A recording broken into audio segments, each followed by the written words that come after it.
Hello friends, ഞാൻ work ചെയ്യുന്ന ഓഫീസിനടുത്തായിട്ട് bread, cake, butter bun എല്ലാം ഉണ്ടാക്കുന്ന ഒരു ഫാക്ടറി ഉണ്ട്.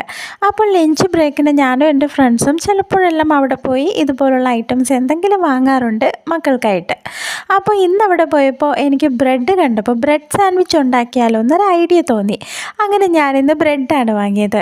ഇതുപോലെ ഇടയ്ക്കെല്ലാം കൊണ്ടുവന്നിട്ട് എന്തെങ്കിലുമൊക്കെ ഉണ്ടാക്കി കൊടുക്കുമ്പോൾ എനിക്കും ഒരു സന്തോഷം, അവർക്കും ഒരു സന്തോഷം. അല്ലെങ്കിൽ അവർ വൈകുന്നേരം ചോറൊന്നും കഴിക്കത്തില്ല, എന്തെങ്കിലും ഇതുപോലുള്ള ഐറ്റംസ് ഉണ്ടാക്കി കൊടുത്താൽ അവർ കഴിക്കും.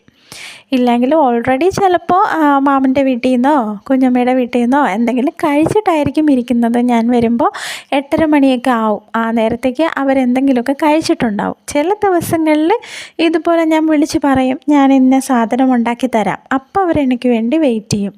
അപ്പോൾ ഇന്ന് ഞാൻ ഉണ്ടാക്കുന്നത് ബ്രെഡ് സാൻഡ്വിച്ചാണ്.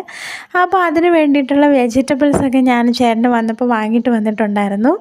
പിന്നെ പല തരത്തിലാണ് ഞാൻ ഉണ്ടാക്കിയത്. ഒരാൾക്ക് അത് എഗ്ഗിൽ പൊതിഞ്ഞെടുക്കണം, ഒരാൾക്ക് എഗ്ഗ് അതിനകത്ത് വെച്ചിട്ട് വേണം. പിന്നെ രണ്ടുപേരും ഒരുപാട് വെജിറ്റബിൾസ് ഒന്നും കഴിക്കില്ല. രണ്ടുപേരും വേറെ എന്തെങ്കിലും കറികളാണെങ്കിൽ, ഇപ്പോൾ ഫ്രൈഡ് റൈസ് ആണെങ്കിൽ പോലും നമ്മളതിനകത്തൊരു ക്യാരറ്റ് ഇട്ടാൽ പോലും അവരതെടുത്ത് കളയും. പിന്നെ ഇങ്ങനെയുള്ള സാധനങ്ങൾ ഉണ്ടാക്കി കൊടുത്തു കഴിഞ്ഞാൽ കുറച്ച് കഴിക്കും. പിന്നെ മോനെ കൺവിൻസ് ചെയ്യാൻ വളരെ പാടായിരുന്നു. ഞാൻ ഒത്തിരി തവണ ഇതെടുത്ത് വയ്ക്കുന്നു, ക്യാരറ്റ് വയ്ക്കുന്നു, എനിക്ക് ക്യാരറ്റ് വേണ്ട, തക്കാളി വയ്ക്കുന്നു, എനിക്ക് തക്കാളി വേണ്ട, ആ ഒരു രീതിക്കായിരുന്നു അവൻ്റെ പോക്ക്.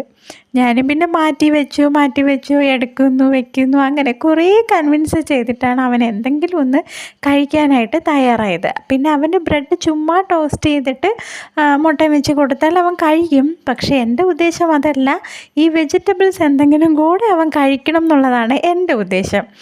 അപ്പോൾ അതിന് വേണ്ടിയിട്ട് ഞാനിങ്ങനെ കൺവിൻസ് ചെയ്തുകൊണ്ടേയിരുന്നു, അതങ്ങനെയാണ് ഇങ്ങനെയാണെന്നൊക്കെ പറഞ്ഞിട്ട്.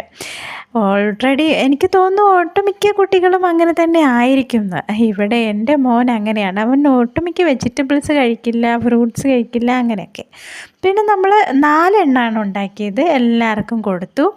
4 എണ്ണം ഉണ്ടാക്കിയത് ഈ 5-ാമത്തെ ആൾ ഞാനാണ്. എനിക്ക് ഇവരുടെ എല്ലാം കയ്യിൽ നിന്നൊരു പങ്ക്, അതാണ് എൻ്റെ കണക്ക്. അങ്ങനെയാണ് പതിവിൽ എല്ലാ ഐറ്റംസും ഉണ്ടാക്കുമ്പോൾ ഞാൻ അങ്ങനെയാണ് ഉണ്ടാക്കാറ്. എനിക്കതാണ് സന്തോഷം. അപ്പോൾ മോളുടെ പങ്കാണ് തന്നത്. എനിക്കും ഇഷ്ടപ്പെട്ടു, നല്ല ടേസ്റ്റായിരുന്നു. എല്ലാവരും ഒന്ന് ട്രൈ ചെയ്ത് നോക്കുന്നേ.